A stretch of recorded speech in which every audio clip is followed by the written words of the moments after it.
Right here. Right in the middle. Right. Flip them around. Flip them around.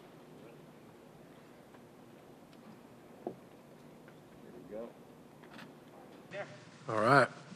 Good morning, everyone. Thanks for coming here to help me welcome Davion and Neemias here to Sacramento. Obviously, very excited to introduce these two and welcome them into the fold here. As we've talked about, two incredible competitors, two guys with incredible IQ on the court, not just amazing players, but I think amazing people to bring into our organization. So I think these two guys will represent all we're about. Incredible defenders and incredible offensive players as well. So with that, I'll hand it over to Davion and Neemias. Start with Davion. Yeah, man, like he said, I'm excited to be here. It's a blessing to be here, and I can't wait. Hello, my name is Neemias Queta. I'm excited to be here, be a part of the Sacramento organization, and let's do this, Sacramento. This is Marty O'Connell with the Sacramento Observer. And my first question is to Davion. You have a reputation of being a tenacious, hard-nosed defender. And my question to you is, where did you get that drive to make you where you are today? It's a good question. For me, it's kind of just been my thing my whole life. I mean, playing older guys, wanting to be on the court with the older guys growing up. And then also just me loving to win, doing things to win. And I know defense wins championships, so I just try to do whatever it takes to win.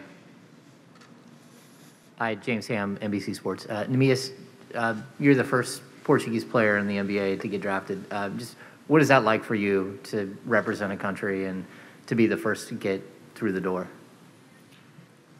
I believe it's something that I try to carry on me with a chip on my shoulder. It's something that I wanna be able to help kids and represent Portugal the best way I can. And with that, it comes a great responsibility. So I'm just excited to be the one that broke through that curse, and I'm just excited to keep going and just want to keep working at it. Yeah, Neemias, it was also talked with Monte after the draft about your status in the collegiate ranks. I would say, personally, I didn't see you that high up on the charts on the radar, but evidently you have some impressive stats, especially last year, almost blocking, getting 100 swats. Playing with Utah in the Big West, do you think that you are well prepared to take this next step in the NBA? Based on your background and where you're coming from, because a 7-footer, it blocks that many shots these days is a valuable asset. Yes, of course. I believe I can translate that to the NBA since it's my biggest asset. I think that's the thing I know how to do best. So it's just something that I gotta just translate to the NBA and get accustomed to the next level with that. It's something that I can't control what people believe, what people think of me. So it's something that I wanna just go at the court and just prove them wrong every time I get in there. And I'm sorry, I'm Antonio Harvey, but please call me Tony. Another thing is, how did you feel about coming into this draft process? Were you feel that you were going to be picked somewhere? How was your comfortability with that? Just knowing, and then Sacramento Kings reached out to you and they picked you. How was that process? So from the point I put my name on the draft, I believed I was gonna get picked. So I had to get the confirmation from the workouts and seeing how the things would go, and it went pretty well. And after that, whenever I came for a workout out here, they said they needed defense, and that's something that I'm really good at. So I believe I can contribute with that, and that's going to be my main card to try to get on the floor. Davion, you're going to go into a slightly crowded backcourt. Have you talked to De'Aaron? Have you talked to Tyrese just about how you see the three of you guys working together? Yeah, for sure. I mean, especially for me, at Baylor, I play with 3 guards. It's kind of got used to it. I'm playing off the ball, playing on the ball. I mean, like I said before, I just try to do whatever it takes to win. And if I got to play off the ball, I'll do that, play on the ball. But I'm excited just to be here and play with those great group of guys. Hi, guys. Jason Anderson with the Sacramento Bee. Welcome to Sacramento. Can you kind of tell us what these last 48 hours have been like for each of you in terms of just sort of the emotions of draft night and you know, getting to Sacramento and a little more detail about what it's been like here since you arrived? Here we go. Oh, yeah. For me, I mean, I've never been to Sacramento, but I heard some really good things about it. Like I said, I'm excited to be here. It's a blessing to get drafted here. Yeah, I'm ready to have fun, and hopefully we can take this team to the playoffs. For me, it's been a wild 48 hours. Just been trying to soak it down. It's a lot of stuff been going on. So I've been around the city. I've seen it's a beautiful city, great weather. I love the arena as well. So I'm really excited to be a part of this organization, and let's change the culture. Hey, Davion, how's it going? Deuce Mason. You had a chance to spend some time with Chris Paul during this process.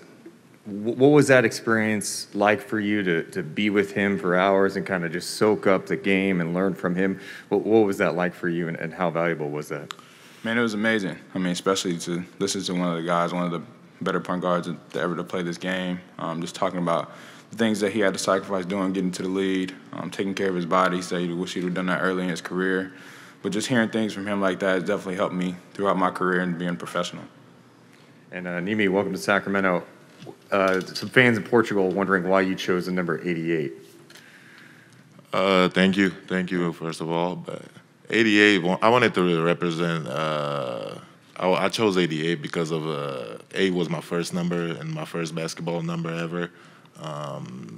And I wanted to represent the feeling of coming into my first NBA game and be feeling the same type of thrill that I had on that first time. So I've never been to an NBA game before, so it'll be something that I'll cherish.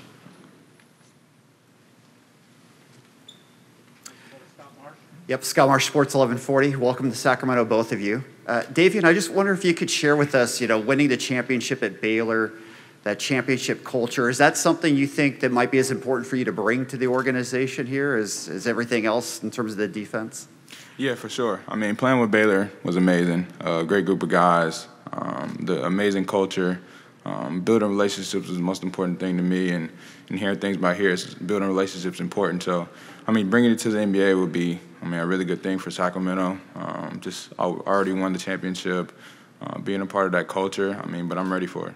Yeah, and Neemias, I've had a chance to go to Utah State, see some games. I know the environment last year with the pandemic wasn't what it would be normally, but certainly a great basketball community. Kind of, you talk about being excited to be in Sacramento. Do you kind of see that in a similar light with a smaller team, one-team focus?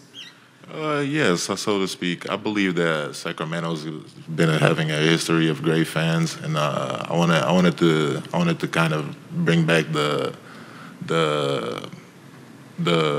midst of it like we did at Utah State. I want to be a part of that rebrand and building of the team to where we can get to the playoffs and go deep. And Monte, for you, in terms of next week with the California Classic, do you have a feel yet in terms of what we might see with these two on the court or playing time? I think we're going to see some pretty darn good defense, and I'm also excited for what could be a pretty dynamic pick and roll combo on offense. So seeing both these guys do that in college and now put them together, I think the fans will be in for a treat. Cool. Thank you. Good afternoon, guys. Jason Jones of The Athletic. First, for Davion, with so much talk about your defense and how you play on that end, how would you describe your offensive game and the way it's grown up through last season, where your three-point percentage got better and it seems like you were able to do a lot more different things on the offensive end?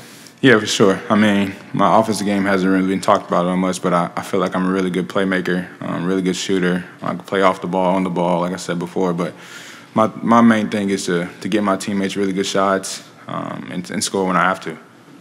And Neemias, could you kind of talk about your journey to get to Utah State? Just finding out about the school, just kind of how that whole process went to where you ended up in Utah from Portugal. So for me, I started playing basketball at 10. I got into Utah State playing through the national teams in Portugal. After playing the under-18 tournament in Estonia, I got a couple offers from some schools, and Utah State ended up to be the best school because of how the coaching staff was gonna treat me. They went to Portugal to see me. They traveled there, and also they had a Portuguese player there as well, Diogo, and he made it easier for me to choose. And Monty, I know you talked about the best player available, but when you were going through and charting guys, how important that you got two guys here who had extensive college experience and are a little older, or maybe on the timeline can maybe contribute to the team a little quicker? Yeah, I think that's just an added bonus. Not something we necessarily looked at, but to get two guys who have been in college for a few years and can hit the ground running is certainly a nice bonus. And, I think two-way players as well, something we always look for. These guys are such good defenders, but let's not forget what they can do on the offensive end with their playmaking, scoring, and, shooting. So. Can you confirm that you guys are going to play in the Cal Classic and Summer League in Vegas? Talking to me? Oh, yeah, I'll be playing. I'll be playing most definitely.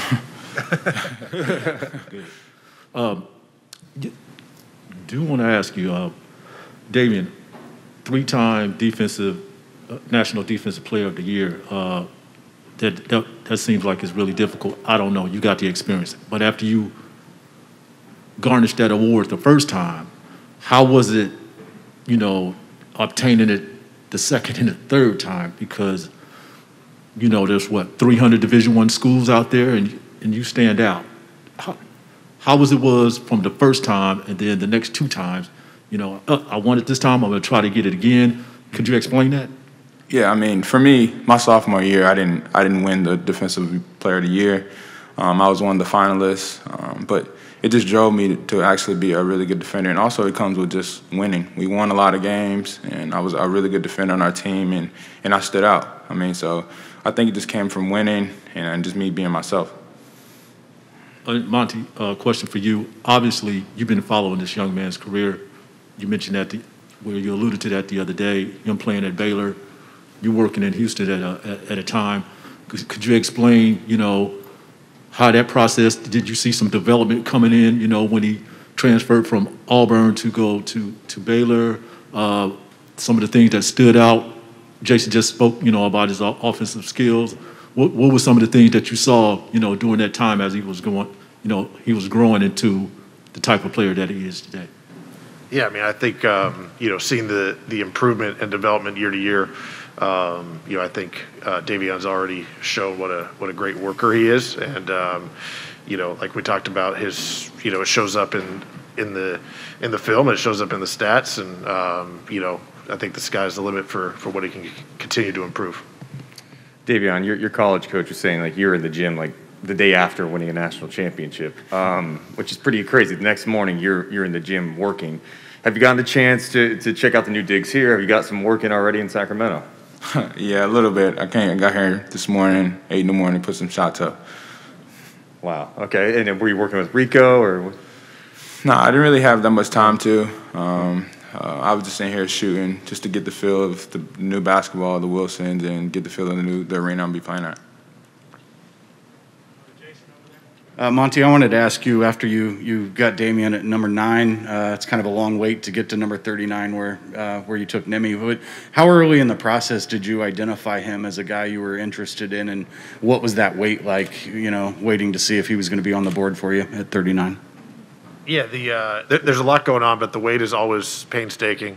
I think Neemias is somebody we've been looking at for a while, and I think, like I said the other night, I guess we're a little happy he flew under the radar, but I don't know.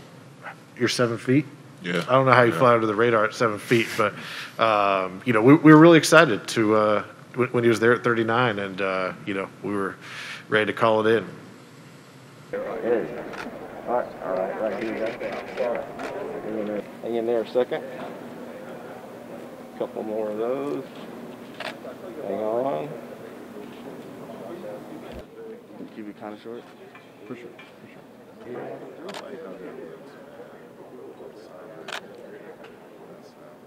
All right, thank you, sir. Thank you.